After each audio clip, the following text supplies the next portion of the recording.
বাবারে, এই ইটগুলো তো নষ্ট হয়ে যাচ্ছে, তাই এই ইটগুলো তো রাস্তার খোয়ার কাজেও নেবে না।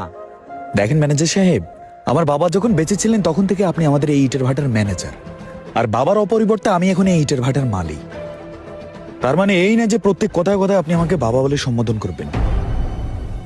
আপনি ভুলে যাবেন না আমিও কিন্তু একজন মালিক। ভুল হয়ে গেছে মালিক। ওকে, আপনি এক কাজ করেন, সিনথিয়া গ্রুপ অফ ইন্ডাস্ট্রি যে 5 কোটি টাকার ইট যাবে, প্রত্যেকটা গাড়িতে ঠিক এখান থেকে 200 করে ইট ঢুকিয়ে দিবেন।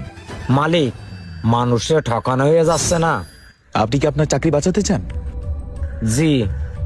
তাহলে আপনি চুপ থাকেন, আমার থেকে বেশি বুঝছেন না, ঠিক আছে? আর শুনেন, শ্রমিককে দিয়ে এই ইটগুলো পরিষ্কার করবেন, তারপর রিফারিং দিয়ে তারপর ডেলিভারি দিবেন। মালিক আসসালামু আলাইকুম। ওয়ালাইকুম আসসালাম। মালিক, আপনার সাথে একটু কথা কওয়ার ছিল। কথা বলার ছিল মানে? এখন বাজে বেলা 11টা, তুই কাজ থুয়ে এসে এখন আইসিস আমার সাথে কথা বলার জন্য?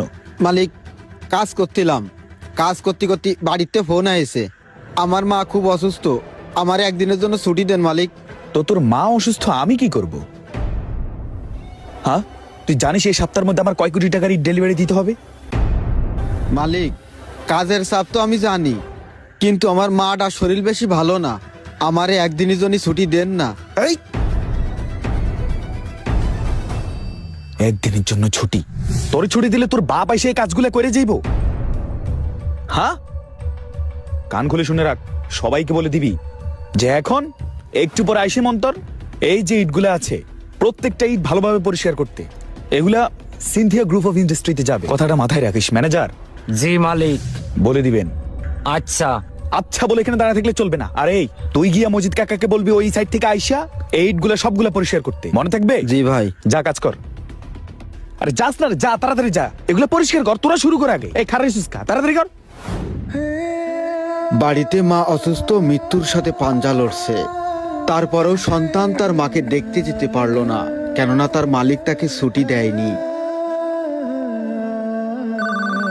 মইনুলির ফোন বাজতেছে, ও কনে গেল? ও মইনুল, তোর কল আইছে। ওই দেখো আবার কল দিছে।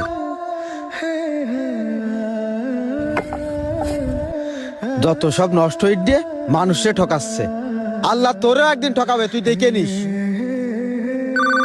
এ কই তুই, এদিকে আয়। বারে বারে কিটা ফোন দিছে বুঝলাম না তো। হ্যালো ভাই মইনুল, কাজে। তোর মা না মারা গেছে, কখন মারা গেছে? দুপুরে ভাত খাওয়ার সময়